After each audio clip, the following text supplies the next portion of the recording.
Good morning বন্ধুরা, তোমরা সবাই কেমন আছো? তোমাদের ভালোবাসায় আশীর্বাদে আমিও খুব ভালো আছি, আর ভগবানের আশীর্বাদে আশা করি তোমরাও খুব ভালো আছো। নীলষষ্ঠীর পার্ট 1-এর ভিডিওতে আমি তোমাদের অনেক ভালোবাসা পেয়ে আজ আমি নিয়ে চলে এলাম নীলষষ্ঠীর পার্ট 2। তবে এই সিনগুলো দেখে বুঝতে পারছো যে এই ভিডিওটা আগে হয়ে গেছে। আমাদের মনে আর একটা প্রশ্নও জাগতে পারে, এখানে তো মহাদেবকে দেখতে পাচ্ছ, মা ষষ্ঠী কোথায়? তোমরা একটু ফলো করো, মহাদেবের পাশে একটা বেল গাছের ডাল বসানো আছে, ওটাই হলো মা ষষ্ঠী। ব্রাহ্মণের পুজো আরতি সম্পন্ন হওয়ার পরে সবাই চলে গেল জল ঢালতে, এবার একে একে সবাই জল ঢেলে নিচ্ছে। প্রথমে রত্নাদীপ উদ্বোধন করলো মহাদেবের মাথায় জল ঢেলে। তবে অনেকেই আমায় অনেক প্রশ্ন করে যে এত পুজো করে আমি ফল কি পাই, কিন্তু আমার কোনো ফলের আশায় আমি কোনো পুজো করি না। আমি নিঃস্বার্থে ভগবানকে ভালোবাসি, তাই না চাইতেই আমি অনেক কিছু পেয়ে যাই। যারা ভগবানকে স্বার্থে ভালোবাসে তারা তো কিছু পায় না, উল্টে ভগবানকে দোষারোপ করে। কারণ আমি জানি আমার পছন্দের জিনিসটাও ভগবান যদি আমাকে না দেয় সেটা কিন্তু আমার মঙ্গলের জন্যই করবে। ভগবান যেহেতু দুনিয়াকে চালায়, তাই সে বুঝবে কোনটা কার দরকার আর কোনটা কার দরকার নেই।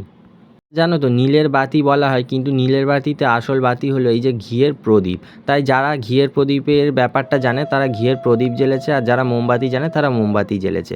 সবচেয়ে লাস্টে চলে গেলাম আমি জল ঢালতে, না লাস্টে না, আমার পরে আমার মাও ঢালবে। নিজের বাড়িতে এরকম পুজো হলে যে কতটা পরিমাণের আনন্দ হয় আমি তোমাদের আর বলে বোঝাতে পারছি না। তবে হ্যাঁ, আমাদের প্রত্যেকটা বাড়ির মানুষকে যে সেজেগুজে আজকে কেমন দেখতে লাগছে এই বাঙালিয়ানা লুকে, তোমরা প্লিজ একটা কমেন্ট করে জানিও, আমার জন্য না, আমার বাড়ির লোকেদের জন্য। আর আমাকে লাল পাড় সাদা পাঞ্জাবিটা পরে কেমন লাগছে সেটা জানিও।